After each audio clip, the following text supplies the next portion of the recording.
Hello everyone, welcome to the world of Nandini. আজকে একটা birthday blog নিয়ে চলে এসেছি। বার্থডেটা হচ্ছে আমার ছেলে তো। আমার ছেলে কার খুব পছন্দ, তাই কার থিম কেক একটা করা হয়েছে আর একটা নর্মাল কেক করা হয়েছে। আর এটা ওর বার্থডে গিফট, একটা কার। ওর কার, বাইক এসব ছাড়া কোনো কিছুই ওর পছন্দ হয় না। তো যাই হোক, 12টার দিকে মানে মিড নাইটে আমরা বার্থডে সেলিব্রেট করলাম ওর। ও 12:30 একটা অবধি জেগেই থাকে। তাই জন্য আমাদের সবারই বার্থডে বা অ্যানিভার্সারি আমরা 12টাতেই ফার্স্টে কেক কাটিং করি। তাই জন্য ওরও করা হলো।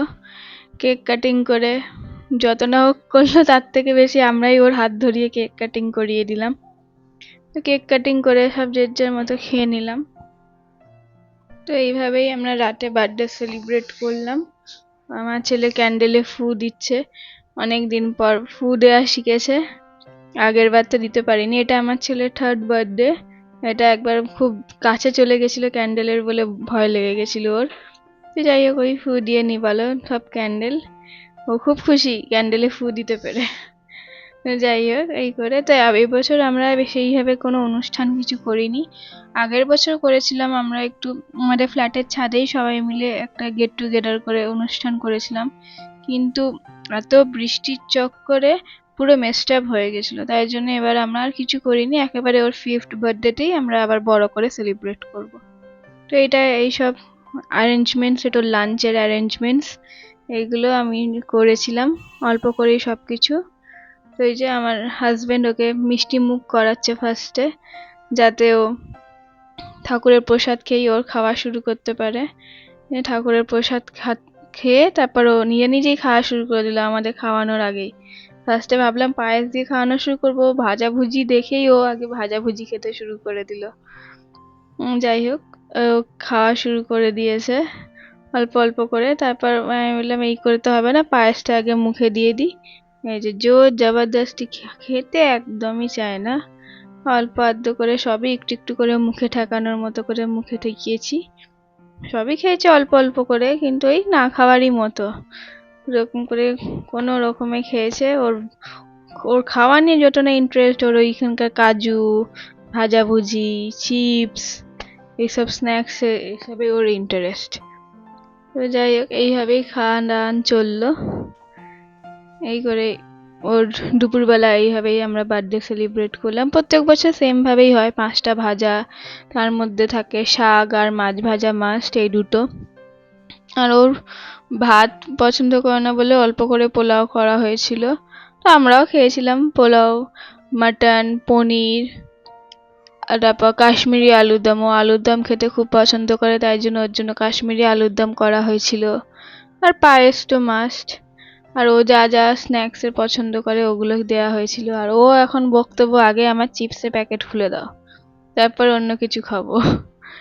চকলেট, ফ্রুটি, ও যা যা পছন্দ করে। মিষ্টিও পছন্দ করে, বাট ওই খুবই কম মিষ্টি, খুব বেশি মিষ্টি খায় না ও। ও নোনতা ঝাল এসবই ওর একটু পছন্দ। তো এই করেই খাওয়া দাওয়ার পর্ব চললো। তারপর সন্ধেবেলা সেরকম আর কিছু করিনি। তো আমরা সবাই মিলে একটু রেস্টুরেন্টে গেছিলাম। রেস্টুরেন্টেরও ভিডিও দেখাবো আপনাদেরকে, দেখবেন। সব তিনজনে মিলে ওর পছন্দের মতো, বাচ্চাদের পছন্দের মতো রেস্টুরেন্টে গিয়েই আমরা ওখানেই টাইম স্পেন্ড করেছি। সে ভুলতে পারছি না, ও চিপসের জন্য ওয়েট করেই যাচ্ছে, কখন দেবে চিপস। যাই হোক, দেরি করে হলো, একটুখানি দইটাও খাইয়ে দিচ্ছি, দইও লক্ষণ হিসেবে ভালো, সেই জন্য অল্প করে দই খাইয়ে দিলাম। ও একদমই দই খেতে চায় না, জাস্ট নাম মাত্র, জাস্ট ঠেকিয়েছি, চামচটা ঠেকিয়ে ওকে দইটা খাওয়ানো। একদম দই পছন্দ করে না। ওটা যদি আইসক্রিম হতো ঠিক খেয়ে নিত, এসবে আর বলতে হয় না। তো এই করে চলুন মানি স্কোয়ারে চলে যাই এবার। সন্ধ্যেবেলা মানি স্কোয়ারে চলে এসেছি। মানি স্কোয়ারে জঙ্গল সাফারিটা আছে, ওখানেই যাব বার্থডে ডিনারটা ওখানেই করব। যে জঙ্গল সাফারির ভেতরটা পুরো জঙ্গল থিমে তৈরি, মাঝে মাঝে আবার সাউন্ডও হচ্ছে, বাঘের, হাতির সাউন্ড, খুব সুন্দর। বাচ্চাদের তো খুবই পছন্দ হবে এই রেস্টুরেন্টটা। আশা করি কলকাতায় যারা আছে তারা একবার হয়তো গেছেই, বাচ্চা থাকলে তো যাবেই। তা আমাদের এই নিয়ে দুবার যাওয়া হয় সবই।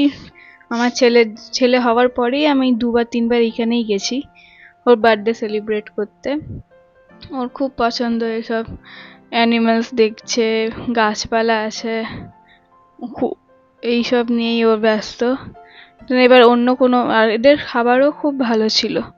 তো আমরা স্ন্যাক্স নিয়েছিলাম, প্যান ফ্রাইড ফিশ নিয়েছিলাম, আর নিয়েছিলাম আপনার চিকেন মালাই টিক্কা। সবই ভালোই খেতে ছিল, বাট ফার্স্ট টাইম যখন আমরা খেয়েছিলাম ওটা যতটা ভালো টেস্ট ছিল, এবারে অতটা ফুডের কোয়ালিটিটা অতটা ভালো নেই। তো যাই হোক, কোয়ান্টিটি এনাফ ছিল। তারপর গার্লিক চিজ নান নিয়েছিলাম আমরা, আর তার সাথে নিয়েছিলাম দুটো মকটেলস। একটা হচ্ছে ভার্জিন মজিটো নিয়েছিলাম, আর একটা লাইম, সুইট লাইম সোডা নিয়ে মিক্সড লাইম সোডা নিয়েছিলাম। খুব বেশি সুইটও খাই না, আর খুব সল্টিও খাওয়া যায় না।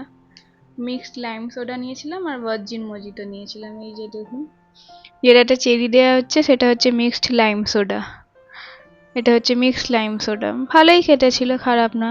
আর ভার্জিন মজিটোটা প্রচুর ঠান্ডা ছিল বলে ওটা আর আমি আমার ছেলেকে দিইনি। আমার ছেলেও হাতে ধরে এইসব খেতে খুব ব্যস্ত। আর ওই দেখুন, ও এত অল্প খেয়েছে, না খাওয়ার মতো। আর বাবাকে একটু আদর করে নিল। তারপর কিছু ফটো ক্লিক করেছিলাম ওখানে, ওই ফটোগুলোই অ্যাটাচ করে দিচ্ছি। যদি না আপনারা যান কখনো জঙ্গল সাফারিতে, একবার গিয়ে দেখতে পারেন। বাচ্চাদের তো খুবই পছন্দ হবে জঙ্গল সাফারিটা। অনেক ধরনের সাউন্ডও হচ্ছিল। তো এই করেই আমাদের বার্থডে, আমার ছেলের নাম শুভায়ন, ডাকনাম নডি। তো নডির বার্থডেটা এইভাবেই আমরা সেলিব্রেট করলাম। আপনারা সবাই আশীর্বাদ করবেন আমার ছেলেকে, যাতে ভালো মানুষের মতো মানুষ হয় আর সুস্থ থাকে। ঠিক আছে, ব্লগটা কেমন লাগলো জানাবেন। নেক্সট আবার অন্য একটা ব্লগে দেখা হচ্ছে আপনাদেরকে। Thank you.